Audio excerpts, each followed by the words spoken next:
Now we go. My mouse died. Hello from where am I on this day? I'm in Nice. I'm still in Texas. Yeah. we're pre-recording. Unfortunately. I'm still here. What's very confusing is that we'll break the fourth wall right now, and we recorded the episode that's coming out 2 weeks from today before this, so I don't know where we are in time right now. I think I'm in Nice. I'm still here, but Yes. I will soon be in London, and then with Katey, and then Katey and I will be in Belgium with my husband also. He's coming. Yes, but Abigail and I are going to a wedding, so yes. Surely you will be watching all of our misadventures on Instagram stories.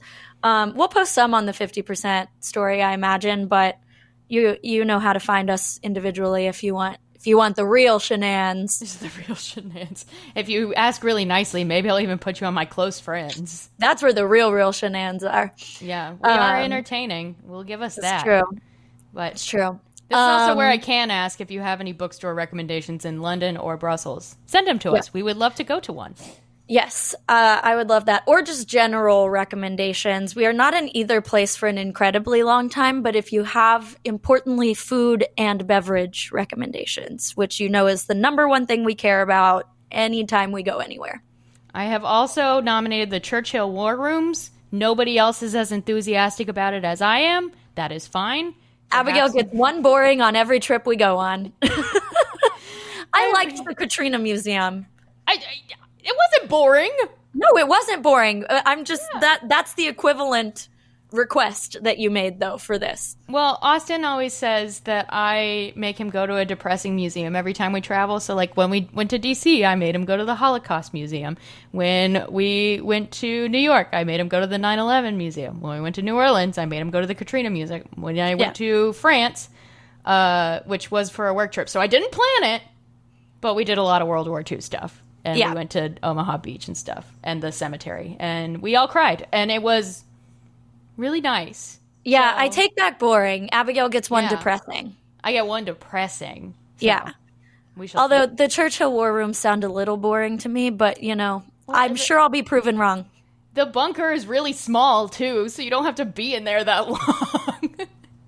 Don't you want to see where Churchill won us the war or whatever? That's probably kind of cool. Anyway. Right? Yeah. Come on. I'll enjoy it when we do it. It's just not something I would choose. I understand. This is all of our trips. We all get our requests. I know. See, I'm keeping you guys cultured. You guys just want to go get drunk and get on the hop on cultured. Hop off bus. Who bought us dinner in Hogwarts? We are going to the Harry Potter set. And I'm so excited. That is truly the only real thing that we have planned for this entire week-long trip. And it's actually the only reason we're going to London. I've always wanted to go, but I think I said to you earlier, I've always wanted to go, but really when I've thought about going, it's I just want to go vibe. It sounds great. I want to live there and just vibe.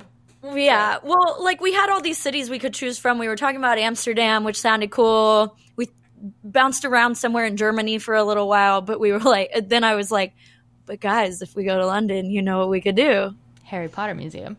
Which we are. Or not museum, and we're having dinner because in the Great Hall or whatever. Because the regular tickets were sold out. So we're paying stupid expensive dinner. But you know what? It's going to be fucking cool. No, they better give me some butterbeer and some pumpkin juice. Yeah, pumpkin juice. Although I have There's definitely going to be butterbeer. There's no way there's not butterbeer. Certainly. But is it going to be alcoholic?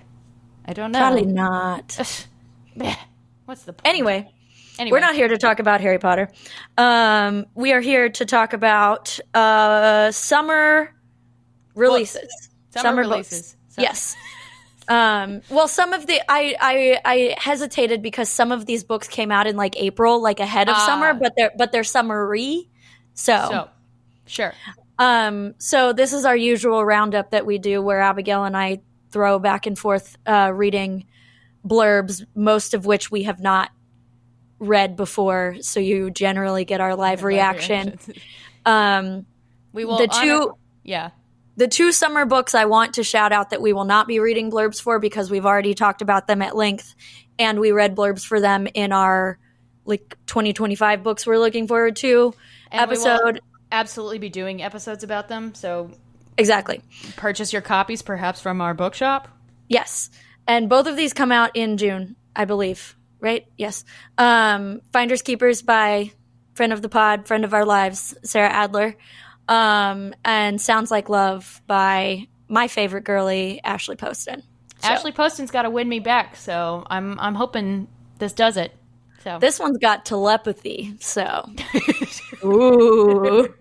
You know, maybe I'm just not woo-woo enough for Ashley You Poston. think too hard about the magical realism when you gotta just, like, hey, I was chill let about it. Be it. what it is. I know. I was chill about it for the first two, and then novel love story, again, what got me was, girl, ask some people what's going on. Yeah. I won't do that rant again, but if you want to hear it, you can go listen to our episode about it. So, yeah. There you go. Okay. You want me to start? I will start. Go for it. Should we? Should we just go for it? So these I have listed these in order of release date. So some are already out, some are not. The first one on my list came out April 8th, so it's been out for a minute. And it's by Allison Raskin, who I think used to be a BuzzFeed person. Ooh. I'm like 99% sure she used to be a BuzzFeed person. Hello, like a hello. BuzzFeed video person. Mayhaps. I don't know. Mayhaps. Okay. But it's called Save the Date. And here the blurb is as follows. Ooh, you know I love a wedding. Yeah.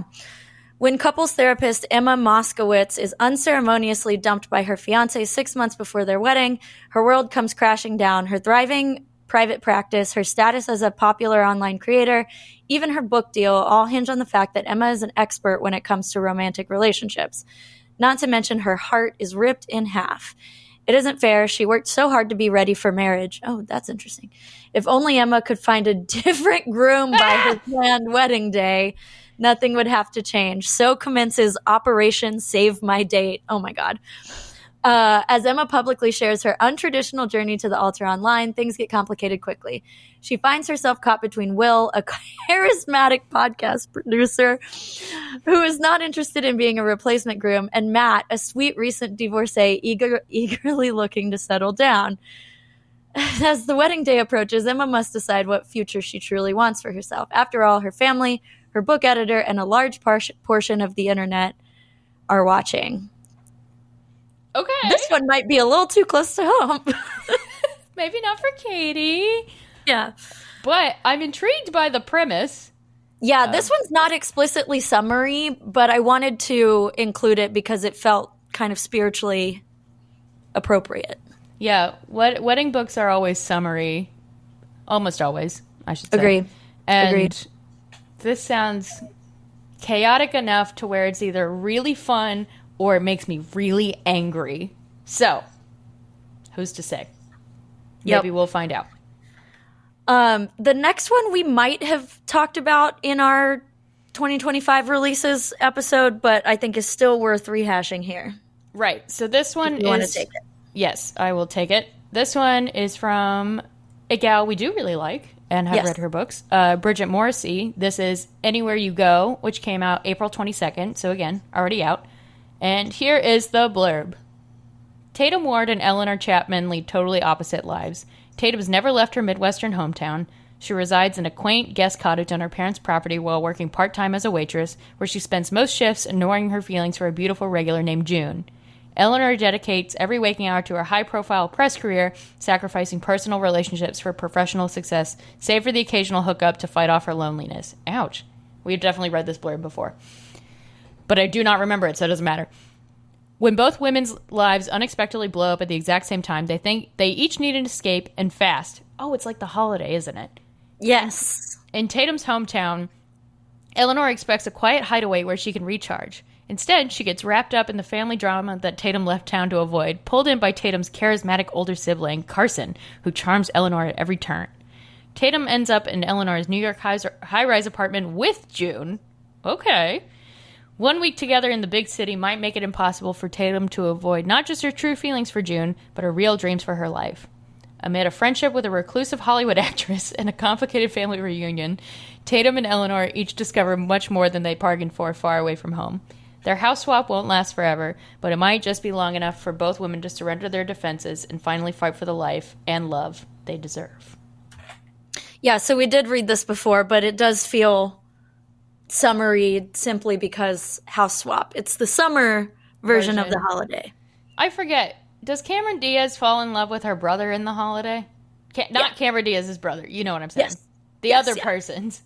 Kate Winslet's brother. Yes. Yes. Yeah. Yes. Yeah. Okay. I think Jude Law is supposed to be her brother. Yeah. Yeah. Right? Yeah. Yes. You're supposed to be a scholar of this movie. I know. You're making me question my own knowledge. I don't know. I'm like 99% sure. Okay. Don't come for me if it's not true. Yeah, I will be that one. I don't know. Maybe I'll read that one on my trip. I don't know. Good option. Okay, next up is a book by Meryl Wilsner, who I've read a couple books by, and I like. She writes mostly like queer, like women for the most part. But this one's called My Best Friend's Honeymoon, which LOL because I went on your honeymoon with Stop you. saying that. That's not what happened. You're confusing a lot of people. It's not what happened, but I do like to say it. And this was billed as Meryl Wilsner's first book with a non-binary lead. So, cool. You know. Great. Here's a blurb. Elsie Hoffman has been engaged to her college boyfriend for a year and a half. Jenny Holtz has been in love with Elsie for almost a decade and a half. When Elsie discovers her fiancé already planned their wedding and honeymoon as a surprise. Oh, no. Planned their wedding and honeymoon as a surprise, and she's expected to be in a white dress in 7 days, she swiftly realizes she's let herself become too comfortable with the future she never wanted. She breaks things off, and a week later is on a plane to the Caribbean for her non-refundable honeymoon with her best friend, Ginny, instead. Ginny thinks it's high time Elsie learned how to speak up for herself. So they make a deal with her. For the next week, Elsie can have whatever she wants, wherever, however, and whenever she wants it, as long as she asks. They never expected Elsie to want them. What starts as choosing activities and taking selfies soon turns to toe-curling kisses and much, italics, much more. But what happens when the honeymoon is over? Meryl Wilsner's My Best Friend's Honeymoon is about not only learning to ask for what you want, but for the happiness you deserve. Okay. Fun. All right. It's like on honeymooners, but gay. Yes, it is. Fun. And best friends tell lovers. Okay. To be so clear, this is not how Abigail's honeymoon went that I tagged along to the beginning part of. I am married still to Austin. Yes. Yeah. All right. Okay. I want to preface the next one because I chose this, and it is like not like romance is listed as like the second genre on it, but it just sounds so crazy to me. I just saw one line of it, and I'm like, okay, here we go. Yeah. So please read that. I have read this blurb, so please read it, Abigail. All right. So this came out on May 6th. You forgot to list the author, but it's called Disco Witches of Fire Island. Oh, yeah. So I'm pretty sure if you Google that, you can find the author because I don't think there's another book with that name. I think this is the first time those words have been in that order. So. Probably. All right. It's 1989, and Joe Agabian and his best friend Ronnie set out to spend their first summer working at the hedonistic gay paradise of Fire Island Pines. Joe is desperate to let loose and finally move beyond the heartbreak of having lost his boyfriend to the HIV/AIDS epidemic. Oof, damn.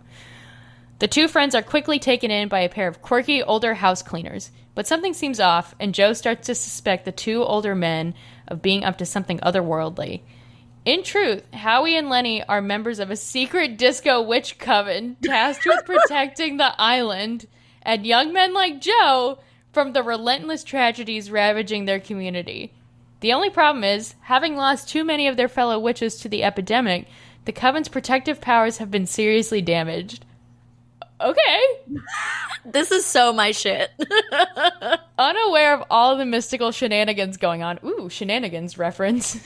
Joe starts to fall for the super cute bisexual ferryman. This is what I saw when I was thinking of it. It's like, bisexual ferryman. Just wait. Read the rest of the sentence. Who just happens to have web feet! And an unusual ability to hold his breath underwater. But Joe's longing to find love is tripped up by his own troublesome past, as well as the lure of a mysterious hunk he keeps seeing around the island, a man Howie and Lenny Warren may be a harbinger. Harbinger. Thank you. I always want to read that as harbinger. Yeah. Anyway, harbinger of impending doom. Ooh, the disco. This is title case. The disco witches, Yep. capital D, capital W, need to find help fast if they're to save Joe and the island from the great darkness. Oh my god.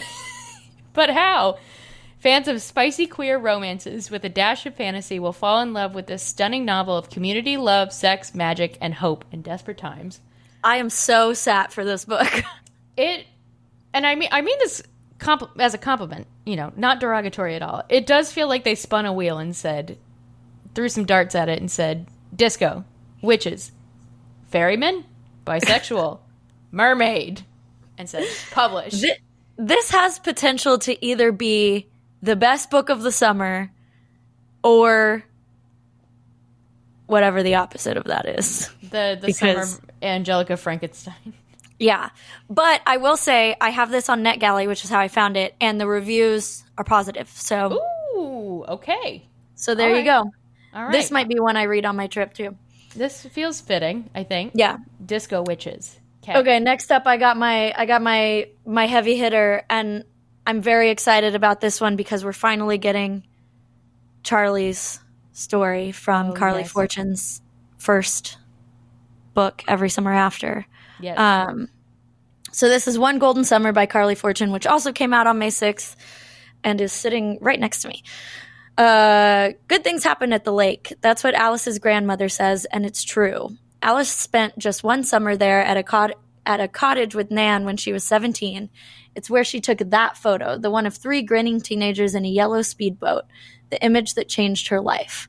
Now Alice lives behind a lens. As a photographer, she's most comfortable on the sidelines, letting other people shine. Lately, though, she's been itching for something more, and when Nan falls and breaks her hip, Alice comes up with a plan for them both.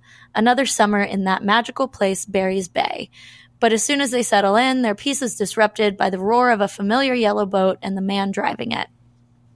Charlie Florek was 19 when Alice took his photo from afar. Now he's all grown up, a shameless flirt who manages to make Nan laugh, and Alice longed to be 17 again, when life was simpler, when taking pictures was just for fun. Sun-slanted days. Oh, I like that. Sun-slanted days. Sun-slanted days and warm nights out on the lake with Charlie are a balm for Alice's soul, but when she looks up and sees his piercing green gaze directly on her, she begins to worry for her heart. Because Alice sees people. That's why she's so good at what she does. But she's never met someone who looks and sees her right back. Ooh, all right. The people have been wanting this for years, and we finally got it. Because Charlie is who Percy cheated with, right? The brother, yeah. Womp womp. All right. All right, next up. So we got Maine, like the state, characters by Hannah Orenstein, which came out May 13th, who is a name I've seen before, but I have not read any of her books. She's a journalist. I've read a few of her books. Oh, she works. Great. So every summer, Vivian Levy and Lucy Webster, good names, spend a month with their father at his lake house, separately. Raised in New York City, Vivian is an ambitious sommelier with a secret that could derail her future. Ooh. Lucy grew up in a tiny Maine town where she now teaches high school English while watching her marriage unravel. Ooh. God damn it. They've never met. While Lucy envied her half-sister from afar, their father kept Vivian in the dark. When Vivian arrives at the lake to spread his ashes and sell his cabin, she's shocked to find Lucy there, awaiting his return. In an ideal world, they'd help each other through their grief. Instead, forced to spend the summer together, they fight through a storm of suspicion and hostility to untangle the messy truth about their parents' past. Ooh. While Lucy is desperate to hold on to the house, Vivian is scrambling after her betrayal. After 30 years apart, is it too late for them to be a family? Yeah, not a romance, but lake. It is noted for fans of Carly Fortune and Elin Hilderbrand. Yeah, which is why I included it. And the books that I've read by this author have all been romances or have had like romantic plot lines in them. So we don't know that this doesn't have a romantic plot line, but this is a sister story. Yeah. That may or may different not. Type of love story. Yes, exactly. All right. Take it away. All right, another one of my heavy hitters. New Annabelle Monaghan came out, or is coming out, on May 27th. This one's called It's a Love Story. Wonder where that title came from. Who would have thought? Our first direct Taylor reference, though. Jane Jackson spent her adolescence as, quote, this is in quotes, poor Janie Jakes, the barbecue sauce in her braces punchline on America's fifth favorite sitcom. We have also read this blurb before, but keep going. Now she's trying to be taken seriously as a Hollywood studio executive by embracing a new mantra, fake it till you make it. Except she might have faked it too far. Desperate to get her first project greenlit and riled up by pompous cinematographer and one-time crush Dan Finnegan, she claimed that she could get mega pop star Jack Quinlan to write a song for the movie. Jack may have been her first kiss and greatest source of shame, but she hasn't spoken to him in 20 years. Now Jane must turn to the last man she'd ever want to owe, Dan Finnegan, because Jack is playing a festival in Dan's hometown, and Dan has an inn. A week in close quarters with Dan as she faces down her past is Jane's idea of hell, but he might just surprise her. While covering up her lie, can they find something true? That sounds fun. Yeah. I have loved every book that I've read by her. So, a strong recommendation. And comes out in 10 days. Yep. Of when we're recording this. So. Yes. Yeah. All right. Next we got Summer of Love by Lily Easton, which comes out June 5th. This is a short one from author Lily Easton. Sorry, short blurb, I should say. I don't know about the length of the book. Called Summer of Love, and it comes out June 5th. For boxer Declan King, his performance on the UK's #1 reality dating show, Summer of Love, ooh, we got a Love Island, will be the hardest of his life. Millions are watching his dates with bikini-clad bombshells as he competes to win, but he's rapidly losing his heart to the one person he shouldn't want, ... Oliver Wright, a ballet dancer, needs the prize money to move to New York to get his ex-girlfriend back. But when his and Declan's on-screen bromance leads to a quick behind-the-scenes kiss, woo! They can no longer deny their attraction to one another. With meddling producers, fame-hungry co-stars, and viewers watching their every move, they must decide what they are willing to give up to live in the public eye, even if it means each other. Fun. All right. Reality TV, Love Island. Love Island spinoff. Summer of Love is certainly a show that has existed before, right? Yes. It must. Probably. Almost definitely. Okay, next up we have a summer Josie Silver. I feel like we get winter Josie Silvers a lot, but we have a summer Josie Silver, which comes out on June 10th, and it is called Slow Burn Summer. So all signs point to me and Abigail liking this one. I do like Josie Silver. Yep, here's the blurb. Talent agent Charlie Francisco has 3 problems: a divorce that ended his screenwriting career, a business he never planned to inherit, and a take-your-breath-away romance novel whose author wants nothing to do with its publication. The book is a surefire hit if only his agency can find someone to, quote, play author on its summer book tour. What? I have a lot of questions. Enter Kate Elliott, a former soap actress, nice, who's miraculously right for the part at the very moment her life seems to be going all wrong. Kate is still recovering from her own divorce, oh my fucking god, and Charlie's job offer is a lifeline. She agrees to the pretense for all interviews, signings, and appearances surrounding the novel's publication, but she can't know who really wrote the remarkable story, the one so beautiful it's made her believe in love again. Let me guess, Charlie Francisco wrote it. Anyway, when Kate and Charlie meet, they're all friction and sparks. The one thing they have in common is they're determined to play their respective parts. But as the summer heats up, and the lies get bigger and bigger, can they stick to their lines, or will they go off script? I promise I didn't only choose books about divorce. Katie it's just happening this way. It is. Hot girl divorce summer, everybody. It is. Okay, next we've got Bed and Breakup by Susie Dumond, out June 24th. All right, not a divorce, maybe. I don't know. We haven't read the blurb yet. All right, so it starts as newlyweds. Molly and Robin made the Hummingbird Inn into a trendy destination for queer travelers in the quirky mountain town of Eureka Springs, Arkansas. Ooh, in Arkansas. I took a family vacation to Eureka Springs once, and it was awesome. Oh, so it's a real place. Yep. Oh, great. Okay. Arkansas representation, a new one. Yeah. But when their career ambitions drove them apart, oh, no. I didn't even know that was going to happen.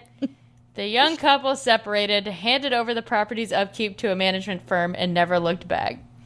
7 years later, Molly and Robin returned to the Hummingbird Inn for very different reasons. Ooh, a second chance. Okay. Molly is an artist on the rise who's been commissioned to create pieces in Eureka Springs. Robin is a celebrity chef whose restaurants have gone belly up. Damn. Ooh.